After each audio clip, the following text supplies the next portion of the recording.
Avant de commencer cette vidéo, comme d'habitude, je vous invite à pulvériser, non, que dis-je, à atomiser le bouton des pouces en l'air et bien sûr à nous rejoindre si ce n'est pas déjà fait, en n'oubliant pas d'activer la cloche des notifications. C'est très important pour que nous puissions faire grandir cette chaîne tous ensemble. Si c'est fait, alors c'est parti!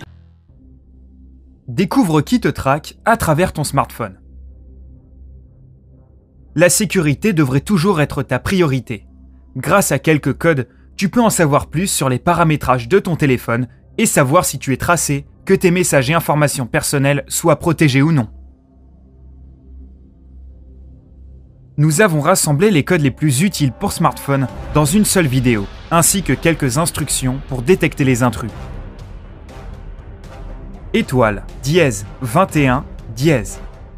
Avec ce code, tu peux savoir si tes appels, messages ou autres données sont détournés. Le statut des différents types de détournements ainsi que le nombre d'informations qui sont transférées apparaîtront sur l'écran de ton appareil. Cette fonction est souvent installée par des compagnons jaloux ou des parents qui essaient de protéger leurs enfants de spam ou de délinquants. Les adultes plus âgés deviennent souvent les victimes de cette pratique lorsqu'ils prêtent leur téléphone à un étranger pour passer un appel. Ces personnes pourraient donc avoir accès à leurs adresses, au nom de leurs amis et de leur famille, à leurs habitudes et à leurs activités quotidiennes, et aussi leurs coordonnées bancaires transférées à des délinquants. Étoile, dièse 62, dièse. Tape ce code si tu veux savoir où tes appels, messages et données sont redirigés si personne n'arrive à te joindre. Il est probable que dans ce cas, tes appels vocaux soient dirigés vers le numéro de ton opérateur téléphonique. Dièse, dièse, 002, dièse.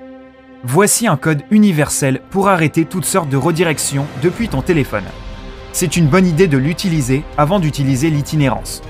Dans ce cas, ton argent ne sera pas débité de ton compte pour les appels redirigés par défaut vers ta boîte vocale. Étoile, dièse, 06, dièse.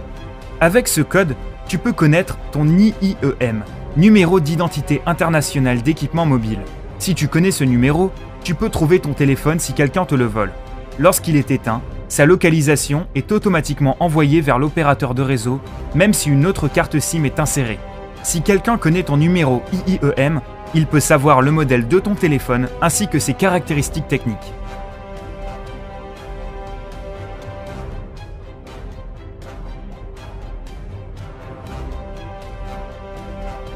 Le code de James Bond. Des codes spéciaux existent pour savoir si quelqu'un traque la localisation et pour déterminer si quelqu'un te suit. Pour cela, tu as besoin du centre de contrôle à distance. Tape l'un des codes suivants. Pour iPhone et pour Android, celui-ci ou un autre.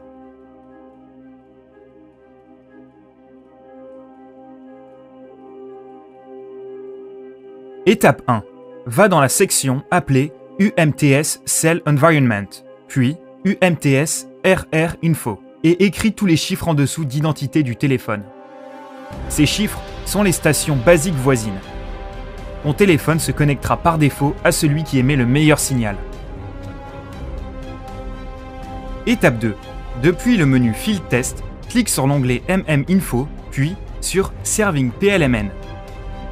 Tape les chiffres en mettant l'indicatif régional ou LAC. Étape 3. Avec l'aide de ces deux combinaisons et du site opencellit.org, le quatrième onglet sur ta gauche, tu peux voir sur la carte la localisation de la station de base à laquelle ton téléphone est connecté. Tu devrais te méfier des stations de contrôle à distance. Cela peut être une camionnette ou un minibus avec une grosse antenne. Ce genre de véhicule est utilisé dans les festivals de rock et dans des endroits où la couverture réseau internet est faible.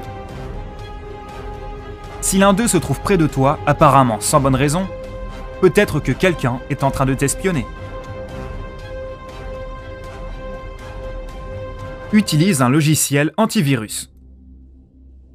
Si tu utilises Android, tu devrais régulièrement vérifier que ton téléphone n'a pas de virus. PlaceRaider est l'un des plus dangereux et peut infecter ton appareil. Il devait prouver combien nos téléphones sont vulnérables. Une fois qu'il a pénétré un téléphone, ce cheval de Troie prend une série de photos des environs.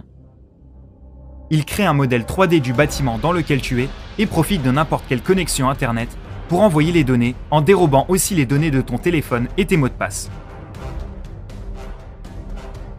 Comment les services secrets opèrent-ils pour leurs écoutes?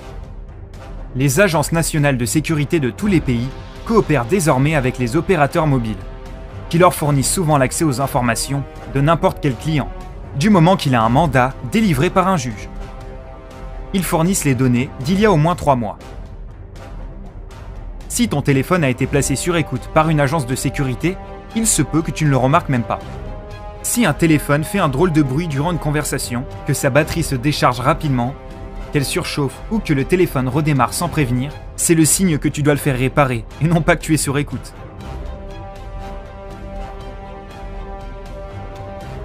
Les gens ne relèvent pas souvent grand-chose du confidentiel au téléphone. Du point de vue de ceux qui écoutent, il est bien plus avantageux d'installer des appareils ultra discrets dans la maison du suspect. Les détecteurs d'ondes radio peuvent être utilisés pour savoir si des appareils ont été déposés dans l'édifice. Comment se protéger des délinquants et des espions? Utilise des applications de messagerie complètement indépendantes comme Telegram, Share, Wicker ou Signal. Décide quelles informations peuvent être visibles et accessibles par tous. Est-ce que tout le monde devrait avoir accès à ton numéro de téléphone ou aux informations sur ta famille, sur tes proches ou sur ton style de vie? Fais très attention lorsque tu postes des photos d'enfants. N'installe pas des programmes que tu ne connais pas sur ton téléphone. Suis l'activité des applications que tu as installées et utilise de multiples codes de sécurité partout où tu le peux. Ne clique pas sur des liens risqués et ne connecte pas ton téléphone à des points de recharge gratuits suspects. Seul ton opérateur devrait t'offrir des services de suivi et il ne devrait les enclencher qu'avec ton consentement explicite. Les sites et les applications qui proposent de localiser d'autres personnes ont très certainement de mauvaises intentions. Fais attention. N'oublie pas de t'abonner à notre chaîne et d'activer les notifications afin que tu ne manques aucune de nos nouvelles vidéos. N'oublie pas de t'abonner à notre chaîne et d'activer les notifications afin que tu ne manques